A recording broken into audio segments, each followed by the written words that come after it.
Assalamualaikum warahmatullahi wabarakatuh. Apa kabar teman-teman semua? Semoga semua Anda sehat.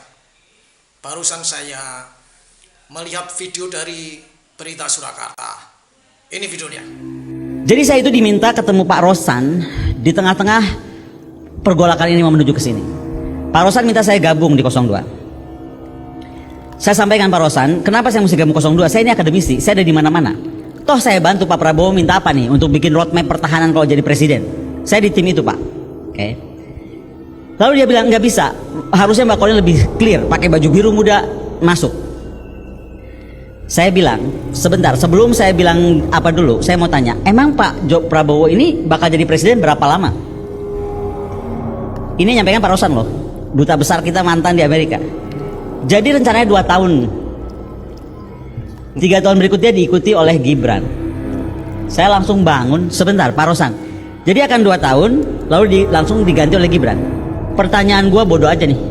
Lu yakin Prabowo dibiarkan hidup oleh Jokowi 2 tahun? Kalau saya jadi Gibran atau jadi Pak Jokowi, saya matiin besok. Loh, betul gak sih? Kalau dia bisa mengkhianati Ibu Megawati Soekarno Putri dengan segala perjuangan yang menjadikan dia ada di istana sampai 2 kali, ada jadi gubernur Jakarta, ada jadi wali kota, apa bedanya dia bisa bunuh Pak Prabowo di tengah jalan? Makanya statement saya kan jadi kuat bahwa Pak Prabowo itu digunakan, bahwa Gibran itu memberatkan. Itu kan bahasa-bahasa saya, dan saya of course saya bilang sama Pak Rosan, saya nggak mungkin ada di sana. Saya langsung bicara dengan Pak Rosan ya. Saya tuh kalau bicara nggak pernah di belakang, langsung ketemu orangnya gitu. Saya bilang Pak Rosan, ini gimana sih sebenarnya janjiannya tuh dengan istana? Oh, nanti setelah 2 tahun baru kemudian Pak Prabowo turun akan digantikan Gibran. Aku jawab, emang bakal hidup Prabowo 2 tahun? Kalau gue jadi Gibran gue matiin.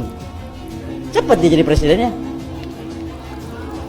Jadi maksud saya tuh kita logik lah. Nah, kenapa saya mesti ngomong ini? Kita harus gambarkan ya, kalau tiba-tiba Gibran jadi pemimpin. Pemimpin itu harus punya 12 nilai kepemimpinan. Dia harus jujur, transparan, menjunjung tinggi prinsip moral dan etika. Kalau mulainya saja sudah ramai begini, tidak bermoral, tidak bawa etika, gimana saya bisa taruh kepercayaan itu di sana? Ya, bismillahirrahmanirrahim. Assalamualaikum warahmatullahi wabarakatuh. Salam sejahtera rekan-rekan. Terima kasih sudah hadir di acara hari ini. Ya, kita akan mendengar penjelasan dari Pak Ketua TKN Prabowo Gibran, Pak Rosan Ruslani, terkait apa yang beredar beberapa hari ini soal pernyataan Saudari Koni Raha Kundini Bakri, ya, yang kurang lebih menyampaikan narasi seolah-olah Pak Rosan menyatakan sesuatu yang tidak benar terkait Pak Prabowo yang disebut hanya akan menjabat selama 2 tahun. Ya. Sudah hadir ya Pak Rosan, teman-teman tahu ada Pak Fritz, ada Pak Maulana Bungaran dan Pak Munasir Musaman. Pak Maulana dengan Pak Munasir ini dari advokasi dan hukum. Mungkin langsung aja Pak Rosan. Assalamualaikum warahmatullahi wabarakatuh. Salam, Om Swastiastu, Namo Buddhaya, salam kebajikan. Pertama-tama terima kasih kepada seluruh teman-teman media yang telah hadir pada siang hari ini di masa tenang ini, yang dimana musimnya adalah masa-masa tenang, tetapi karena pagi ini begitu saya mendapatkan banyak WA masuk ke saya yang bertanya mengenai hal ini karena beredar di banyak sosial media, dan pertama-tama tentunya saya sangat terkejut dan juga sedih juga gitu ya, karena ini datang dari Ibu Koni yang seorang akademisi dan intelektual yang mestinya tidak memberitakan berita-berita yang tidak benar, berita-berita kebohongan seperti itu. Kalau boleh saya cerita sedikit biar semuanya pada jelas ya, bahwa saya sebelumnya tidak pernah mengenal Bu Koni sebelumnya ya. Saya tidak pernah mengenal Bu Koni, kemudian saya dikontak oleh Ketua Tim Media Pak Prabowo bahwa Bu Koni ingin bertemu dengan saya tanya untuk apa? Untuk 2 hal. Satu, ingin bergabung dengan tim Pak Prabowo dan Mas Gibran, dan juga ada aspirasi pribadi beliau. Saya bilang ya kalau ada orang mau bergabung tentunya saya selalu terbuka ya kan. Dan kemudian beliau didampingi oleh ada satu orang lagi saya lupa, kemudian oleh ketua tim media Mas Angga datang ke kantor saya. Itu bulan November akhir, ya, bulan November akhir datang ke kantor. Kemudian beliau bilang apa yang disampaikan beliau ini, bahwa beliau memang ingin bergabung kepada tim TKN, ingin bergabung, ya tentunya saya menyambut baik, tapi beliau juga menyampaikan bahwa beliau ini bingung juga karena selama ini sudah menjelek-jelekan Mas Gibran, terutama ya Pak Jokowi, tapi terutama Mas Gibran, dan banyak yang diucapkan oleh beliau yang mungkin saya tidak sampaikan di sini karena agak kasar ya mengucapkan mengenai Mas Gibran ya.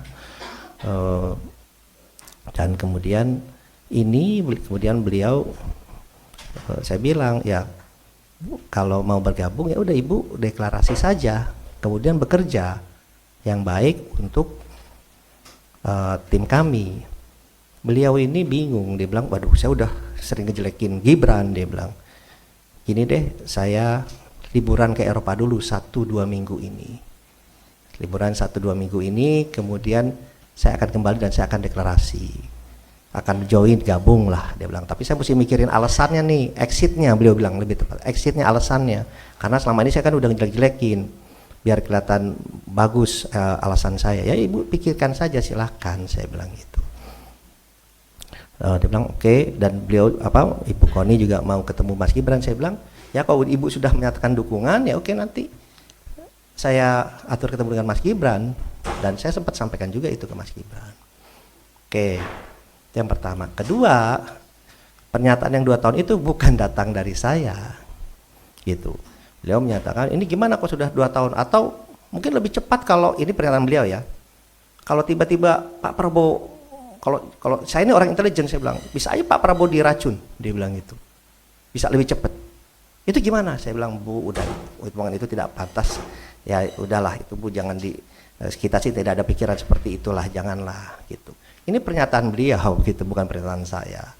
Jadi saya kemudian beliau menyampaikan seperti itu, dan alhamdulillahnya di meeting itu bukan hanya saya berdua, tapi ada 4 orang ya. Ada 1 orang dibawa oleh Ibu Koni, ada 1 orang lagi yang ketua tim media Pak Prabowo. Jadi itu bisa diverifikasi pembicaraan itu. Baik, teman-teman sudah lihat semuanya videonya kan, dari apa yang dinyatakan oleh Bu Koni dan bantahan Pak Rosan. Nah ini untuk Bu Koni ya, kalau Bu Koni yang nyatakan itu adalah fitnah Bu Koni ya, fitnah itu akan menjadi ular bagi Anda dan akan mematuk Anda dan meracuni Anda sehingga Anda akan celaka. Kalau Pak Rosan itu yang salah juga seperti itu akan menjadi ular bagi Anda dan itu akan menjadi malapetaka bagi Anda. Saya hanya menyatakan bahwa fitnah itu yang diomongkan kemudian itu tidak benar, itu akan menjadi ular. Yang menjadi korban sekarang adalah Pak Jokowi. Anda berdua ngomong atau tidak ngomong, tapi yang menjadi korban adalah Pak Jokowi. Kasihan Pak Jokowi, menjadi bulan-bulanan Anda pada Pak Jokowi. Mungkin dia ada ngomong apapun ya. Jadi Anda harus hati-hati, tunggu apakah Anda dua-duanya akan tetap selamat atau tidak. Itu tergantung dari apa yang Anda omongkan. Semoga ini menjadi catatan bagi semua orang bahwa mulutmu itu akan bisa mencelakai. Assalamualaikum warahmatullahi wabarakatuh.